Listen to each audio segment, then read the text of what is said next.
पंतप्रधान नरेंद्र मोदींनी देशवासियांना इंधन वापर कमी करण्याचं आवाहन केल्यानंतर 2च दिवसांत पेट्रोल आणि डिझेलचे दर प्रति लिटर 3 रुपयांनी वाढवण्यात आले आहेत। त्यामुळे देशभराप्रमाणेच महाराष्ट्रातील सामान्यांचंही आर्थिक गणित बिघडण्याची शक्यता आहे।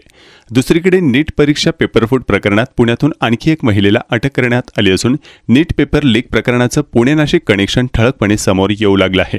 रोहित पवारांनी थेट मनमोहन सिंग यांच्या काळातील दरांची आकडेवारी सादर केली। डॉक्टर मनमोहन सिंग साहेबांच्या यूपीए सरकारच्या काळात कच्च्या तेलांचे दर $110 प्रति बॅरल असतानाही तत्कालीन केंद्र सरकारने पेट्रोल डिझेलचे दर 60 रुपयांच्या आसपास स्थिर ठेवून जनतेला महागाईची झळ लागू दिली नाही।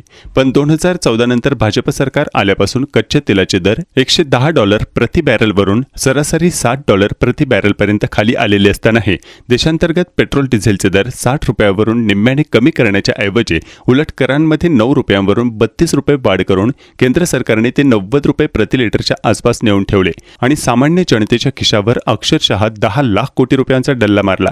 आज युद्धजन्य परिस्थितीत कच्च्या तेलाचे दर वाढताच 5 राज्यातील निवडणूक होईपर्यंत जीव मुठीत धरून ठेवलेल्या केंद्र सरकारने निवडणुकीचा स्वार्थ साधताच पेट्रोल डिझेलच्या दरात वाढ करून नफेखोरी हाच आमचा धंदा असून जनतेशी काहीही देणं घेणं नाही हेच त्यांनी दाखवून दिलंय। ही दरवाढ भाजपच्या अंधभक्तांसाठी देशभक्ती असली तरी सामान्य माणसासाठी महागाईच्या भडक्यात टाकलेलं घासलेट आहे। देशवासियांनो, आता आवाज उठवायचा नसेल तर आपल्या हातात एकच गोष्ट शिल्लक आहे, निमूटपणे। पण मला अजूनही आशा आहे, सरकारकडूनच जनतेची अशी लूट होत असताना सर्वजण व्यक्त होतील आणि आपला रोष दाखवून देतील। महंगा हो गया ना सब, इसके लिए ये होता है, थोड़ा धंधे पे असर पड़ता है, भारी भारी पड़ता है आना। तो ये इमीडिएटली आकर ये जो बोल रहा है कि 5 रुपया 4 रुपया जो बढ़ाएंगे और गोल्ड जो है वो भी, सोना का भी प्राइस बढ़ गया है।